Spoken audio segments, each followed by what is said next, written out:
Eh bien, salut à tous, c'est Zorobama. Aujourd'hui, on se retrouve pour un nouveau podcast. Donc, aujourd'hui, on va s'intéresser aux conseils que l'on peut appliquer pour bien s'organiser en télétravail. Donc, j'ai essayé d'en faire une douzaine, enfin, ouais, 12. Donc, il y aura un article en même temps qui sera en lien, comme la dernière fois, sur Blogger. Donc, on va s'attarder à des conseils qui vont être bons à mettre en pratique. Donc, si vous voulez faire du télétravail, et que ça se passe dans les meilleures conditions, pas que ça vous dégoûte ou que vous ne souhaitiez plus, voilà, passer en télétravail et préférer la méthode, on va dire entre guillemets traditionnelle, être dans un bureau avec vos collègues. Donc commençons directement. Alors le premier euh, conseil qui remonte le plus souvent, c'est de s'habiller. Alors celui-ci on va l'expliquer clairement, donc c'est le plus simple, le plus pertinent. C'est-à-dire qu'en fait, il faut vous préparer comme si vous partiez au travail. Donc ouais, dès que vous vous levez, enfin vous déjeunez, voilà, vous faites ce que vous avez à faire, et juste derrière, vous vous habillez pour bien démarrer la journée. Donc il y a beaucoup de télétravailleurs qui ont indiqué que cette habitude-là, ça leur permettait voilà, d'être dans une posture de travail, de ne pas s'adonner à la procrastination en restant en pyjama, de pouvoir se rendre à une réunion ou à un déjeuner d'affaires de dernière minute, quoi qu'il arrive, puisque voilà, vu que vous êtes habillé, par exemple si vous avez juste un t-shirt à enfiler, ou à mettre un coup de gel ou un coup de brosse à dents, vous faites ça et vous partez direct. Pas besoin de la douche, tout ça, donc voilà. Donc c'est pour ça ils mettent ça en avant et que c'est le premier qui remonte le plus souvent. Et bien sûr aussi, qui dit posture de travail professionnel, donc ça aussi vous aider à faire des appels, puisque que ce soit les télévendeurs à domicile ou le démarchage téléphonique, ou toute activité qui va vous nécessiter de faire de la prospection téléphonique ou autre chose.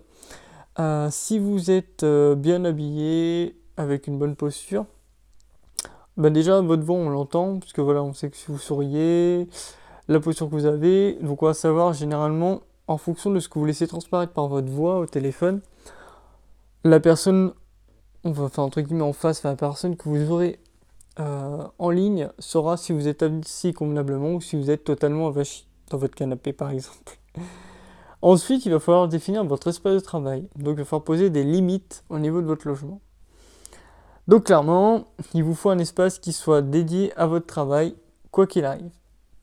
Clairement, on ne va pas aller travailler devant la télé, puisque voilà, la distraction va être trop grande. On ne va pas rester dans le lit, puisque ce sera plus compliqué de se mettre au boulot en restant dans le lit ou quoi que ce soit, que d'être sur son bureau avec ses dossiers, avec ses logiciels devant les yeux. Là, vous n'avez pas vraiment le choix, vous êtes assis devant le bureau et faut aller dans le tas, on va dire clairement.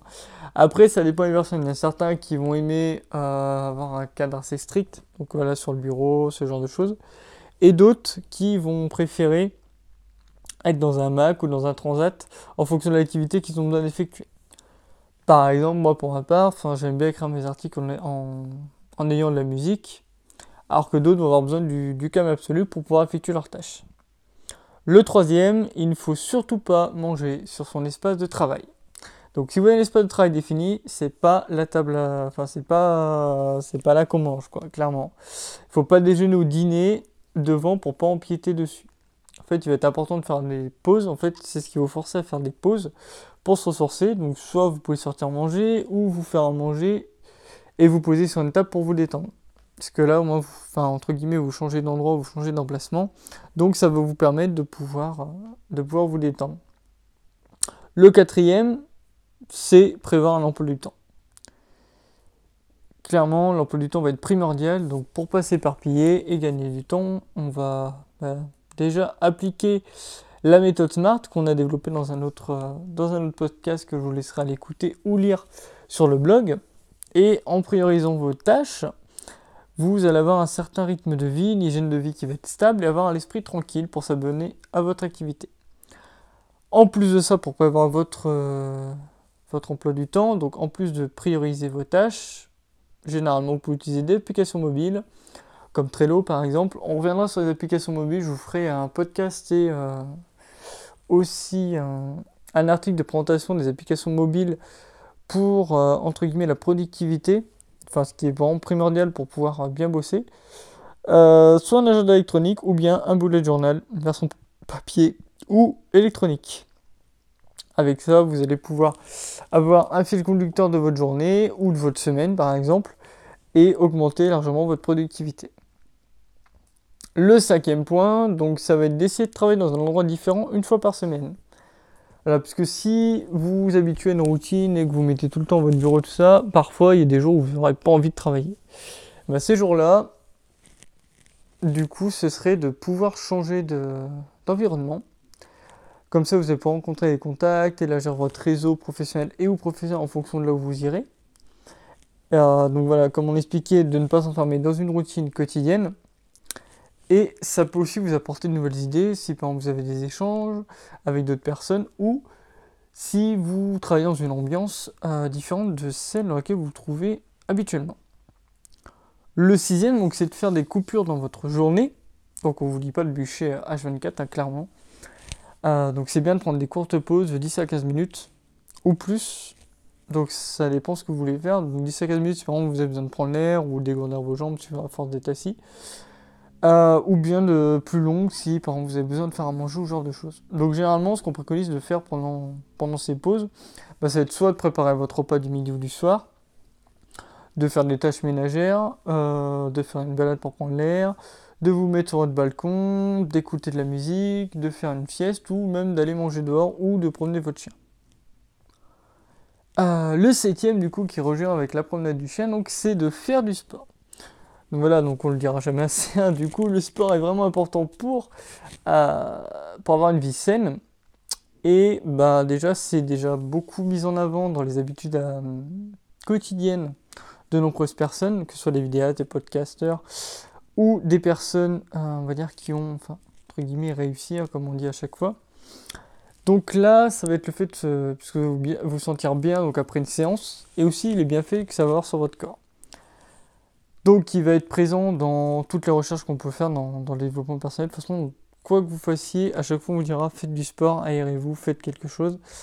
Puisque déjà, vous allez vous sentir bien, ça va évacuer votre stress, vous allez pouvoir vous changer l'esprit.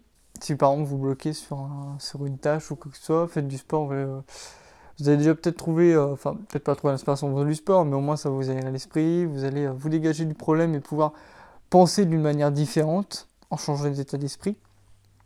Donc ça va être de bien terminer la journée, soit ou bien de la démarrer directement. Après, dans toutes les activités qui sont indiquées, donc il y en a pas mal qu'on peut faire. Donc vous pouvez faire des étirements au lever pour éveiller le corps. Vous pouvez en faire le soir avant d'aller dormir pour évacuer le stress. Vous pouvez prendre des cours, que ce soit de danse, de combat, aller à la salle de sport, prenez votre chien, faire un circuit training à la maison, ou encore aller courir. Ensuite, le 8e, c'est d'utiliser des alarmes pour vos pauses. Pourquoi ? Puisque si vous faites pas un petit rappel à l'ordre, par exemple vous êtes sur une tâche et que vous êtes tellement concentré que vous oubliez complètement, vous allez mettre des alarmes pour souffler un coup. Par exemple, vous dites tiens, je travaille 2h30 là-dessus et au bout de 2h30 je ferai une pause. Donc vous mettez votre alarme directement et vous lancez. Sachant que vous pouvez aussi faire ça aussi pour vous rappeler un rendez-vous important ou une réunion. Donc voilà, pour pas vous laisser absorber par le temps et directement l'utiliser aussi pour les réunions. Donc faire un lien avec avec votre emploi du temps. Ensuite, le 9e conseil, donc c'est d'utiliser des applications pour votre productivité. Puisque voilà, avec l'ère d'Internet, on est facilement distrait, que ce soit déjà par les messages qu'on va recevoir, YouTube, Facebook, Netflix, Twitter, Pinterest, tout ce qui est possible d'utiliser sur son smartphone. Donc vous allez pouvoir avoir des applications qui vont bloquer votre accès, donc directement sur le site pendant une certaine période, et pendant cette période-là, vous serez obligé de travailler. Ça marche aussi sur les navigateurs. Il y en avait... Alors, je retrouverai les noms, parce que je ferai aussi un podcast à part là-dessus. Je sais qu'il y avait une application qui bloquait tout ce qui était les réseaux sociaux. En fait, vous avez un timer. Et en fait, pendant ce timer, pendant 30 minutes, vous ne pouvez pas accéder à ces sites-là, ils seront bloqués. Et il y en a une autre sur le téléphone. En fait, c'est une application qui vous mettez le timer et en fait, il y a un arbre qui pousse. Et moins vous utilisez votre téléphone et plus l'arbre pousse. Et au bout d'un moment, enfin, je crois que ça faisait des forêts. Faut que je m'enseigne sur cette application-là. Voilà, il y a plein d'applications qui vont vous permettre de bloquer si vraiment vous n'arrivez pas à faire abstraction du téléphone. Donc après, on est clair, hein, si vous avez le téléphone pour travailler, on ne vous dit pas de couper totalement, mais de faire des pauses avec le téléphone si pendant que vous faites une tâche, vous avez peur d'être déconcentré. Ensuite, le 10e point, donc, c'est d'avoir des interactions sociales.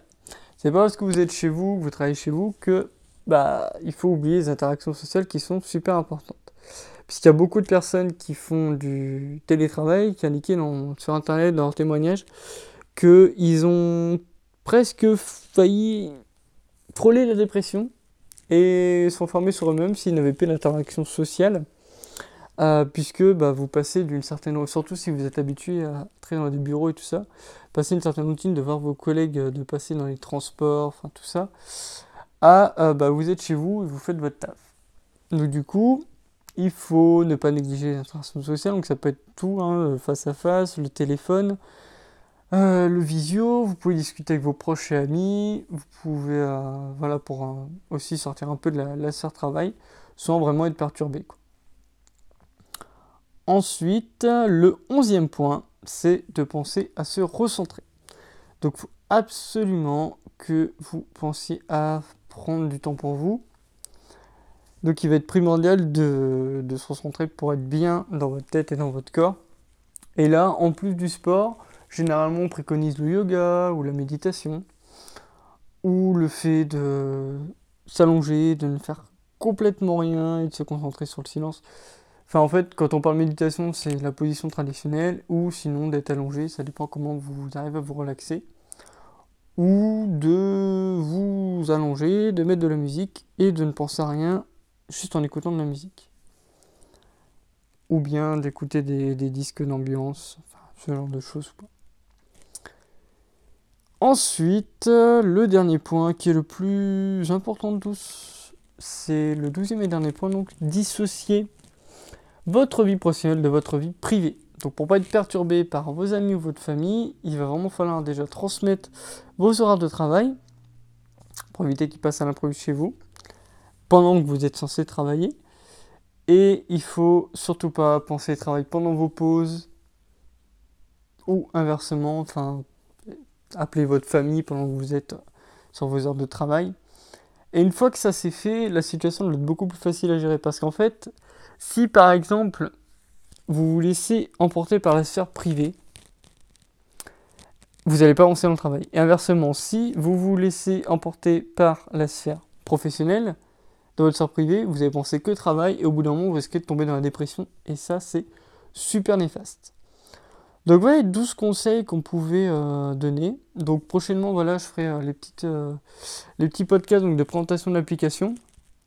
Donc celui sur les applications qui vous permettent d'augmenter votre productivité ou qui vont vous aider à la conserver. De toute façon, voilà comment vous voyez les choses, si vous déjà vous en utilisez et que vous voulez l'améliorer, ou si vous les utilisez et que voilà, vous voulez savoir mon avis là-dessus. Donc cela va pouvoir permettre de répondre à ces deux questions. Et l'autre, ce sera donc celui qui vous permet de rester focus et de vous permettre de bloquer entre guillemets vos applications pendant que vous travaillez pour ne pas vous laisser distraire. Donc j'espère que ce petit podcast vous aura plu. C'était Robamba et on se retrouve dans un prochain podcast.